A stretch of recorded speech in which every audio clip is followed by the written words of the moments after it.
Hare Krishna, Radhe Radhe. Welcome to my channel Laddu Gopal ji की सेवा ज्ञान भक्ति। कैसे हैं आप सब लोग? आशा रखती हूँ अच्छे होंगे। आज हम जानेंगे वैशाख मास में पड़ने वाली मोहिनी एकादशी के बारे में।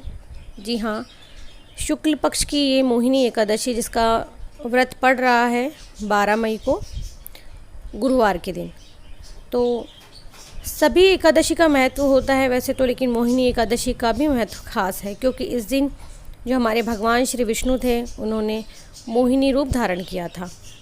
तो इस दिन श्री हरि विष्णु की मोहिनी स्वरूप की आराधना की जाती है, पूजा की जाती है। तो मोहिनी एकादशी से जुड़ी सारी जानकारी हम इस वीडियो में लेने वाले हैं।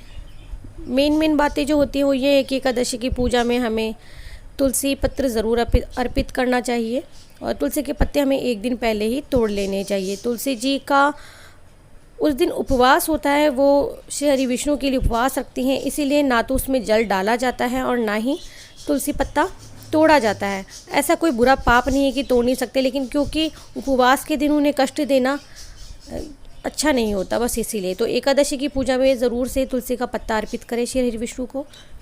और अगले दिन द्वादशी के दिन पारण करने के पहले भगवान श्री हरि विष्णु की पूजा करें, उनका ध्यान करें, दक्षिणा दें, किसी भी ब्राह्मण को भोजन दें या भोजन उन्हें खिलाएं, भोजन करवाएं और इसके बाद में ही आप पारण करें। क्योंकि जो व्रत होता है भगवान विष्णु को समर्पित होता है। एकादशी का जो ये व्रत है तो भगवान विष्णु की जप तप आराधना इसमें बहुत ज़रूरी होती है। तो हमारे हिंदू कैलेंडर के अनुसार वैसे तो महीने में 2 एकादशी आती है, एक शुक्ल पक्ष की, दूसरे कृष्ण पक्ष की। दोनों ही श्री हरि विष्णु को समर्पित है, तो कोई छोटी बड़ी नहीं होती है। तो इस तरह से पूरे साल में जो होती है कुल 24 एकादशियाँ होती है, लेकिन अधिक मास अगर आ गया है वर्ष में तो कुल एकादशी हो जाती है 26। तो हमारे हिंदू धर्म से जुड़े सभी व्रतों में एकादशी का जो व्रत होता है इसका खास महत्व होता है और सभी एकादशी में जो मोहिनी एकादशी होती है इसका भी विशेष महत्व होता है। तो भगवान विष्णु को समर्पित ये दिन हम सभी कोशिश करते हैं कि अगर हम व्रत नहीं रख पा रहे हैं किसी कारण तो पूजा में कोई कमी ना रहे, भगवान के जाप में कोई कमी ना रहे, या अगर आप दान करना चाहते हैं तो उसमें कोई कमी ना रहे।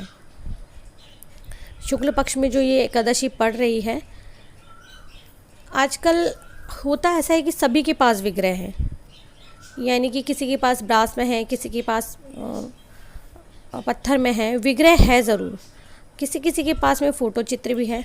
तो पूजा सभी करें। चलिए हम आगे की ओर चलते हैं। तो ये जो एकादशी तिथि ये प्रारंभ हो रही है बुधवार के दिन 11 मई को शाम 7:31 से, और एकादशी तिथि जो समाप्त हो रही है वो रही गुरुवार को 12 मई शाम को 6:51 पर। और पारण जो है इसका शुक्रवार को 13 मई के दिन किया जाएगा।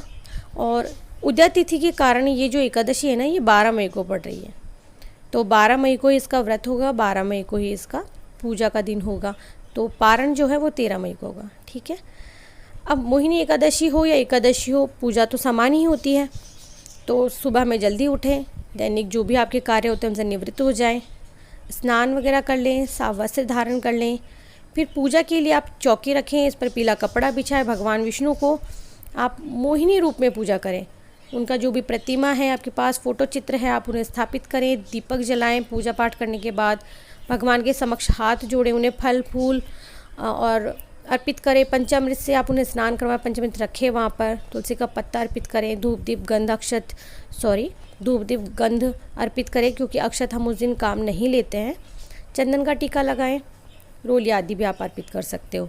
तो ध्यान रहे कि एकादशी पूजा करते समय भगवान विष्णु को हमें तुलसी का पत्ता ज़रूर अर्पित करना है। कई लोग कहते हैं कि दीदी क्या ज़रूरी है भोग में, सारे भोग में हम एक साथ, जैसे हमने 5 प्रकार का भोग रखा तो हम उसमें 5 पत्ते रखे? तो नहीं, कोई बात नहीं। अगर आपके पास संपन्न है आप तुलसी से तो आप रख सकते हैं। अगर नहीं है, एक ही पौधा आपके पास में है, तो आप केवल 1 पत्ता भी रख सकते हो।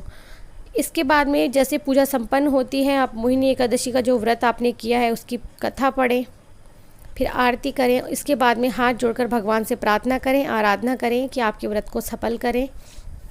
अपने परिवार की कुशल क्षेम मांगें उनसे, और जो प्रसाद आपने रखा है आप अपने परिवार में वितरित कर सकते हैं, प्रसाद बांट सकते हैं। आप चाहें तो पूरे दिन व्रत रख सकते हैं, फलाहार रह सकते हैं। अगले दिन सुबह आप स्नान आदि के बाद में पूजा करके दान दक्षिणा दे करके व्रत का पालन करें और अन्न जल आप ग्रहण कर सकते हैं। तो ये थी हमारी मोहिनी एकादशी की जानकारी। तो मोहिनी एकादशी जो है इसी दिन, ऐसा कहा जाता है कि जो इसी दिन भगवान श्री विष्णु ने मोहिनी रूप धारण किया था। कथा शुरू करने से पहले मैं आपको बता देती हूँ कि जिनके यहाँ विग्रह हैं, लड्डू गोपाल जी का विग्रह है, अगर आप चाहें तो अपने लड्डू गोपाल जी को मोहिनी रूप धारण करवा सकते हैं। यकीन मानिए इस स्वरूप में आपको स्वयं श्री विष्णु के ही दर्शन होंगे। तो हम मोहिनी कथा जो है, मोहिनी एकादशी व्रत कथा जो है वो हम लोग सुन लेते हैं। तो पौराणिक मान्यताओं के अनुसार समुद्र मंथन के समय देवता और दानव दोनों में युद्ध चल रहा था और इस बीच विवाद की स्थिति पैदा हो गई थी। तब भगवान विष्णु ने एक सुंदर स्त्री का रूप बनाया। उस सुंदर स्त्री के रूप में सभी असुर, उस रूप पर सारे असुर जो थे मोहित हो गए थे। और इसी बीच सुंदर स्त्री ने अमृत का जो कलश था वो लिया और सभी देवी देवताओं को पिला दिया, जिसके परिणाम स्वरूप सभी देवता अमर हो गए।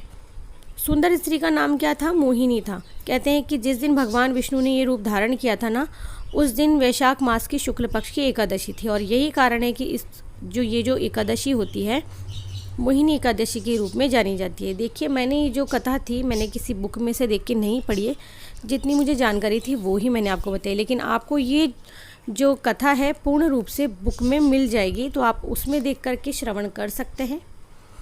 क्योंकि किसी भी व्रत को जब हम करते हैं, पूजा को हम करते हैं, तो उसकी जो कथा होती है हमें पूरी उसका श्रवण करना चाहिए, तभी हमें पूर्ण लाभ मिलता है।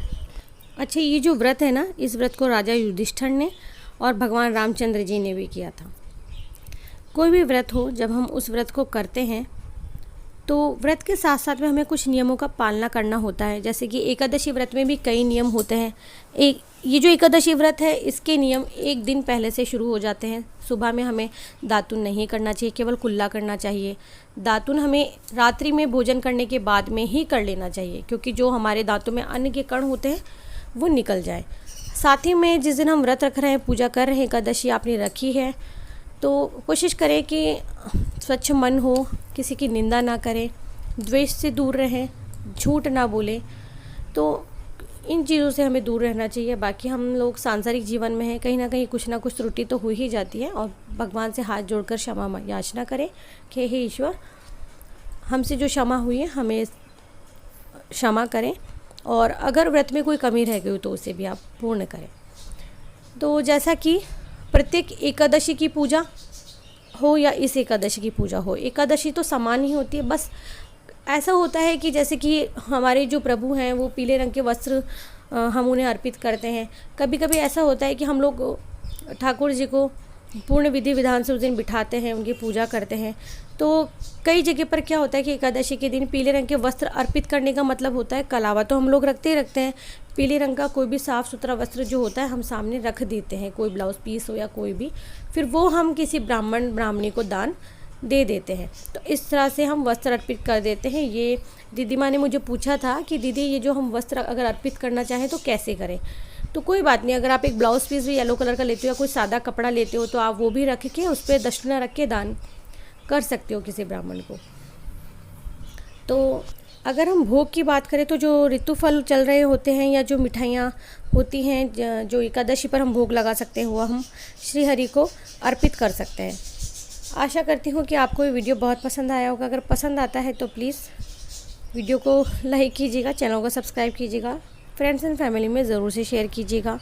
मैं मिलती हूँ नेक्स्ट वीडियो में, तब तक के लिए हरे कृष्णा, राधे राधे। ओम नमो भगवते वासुदेवाय नमः।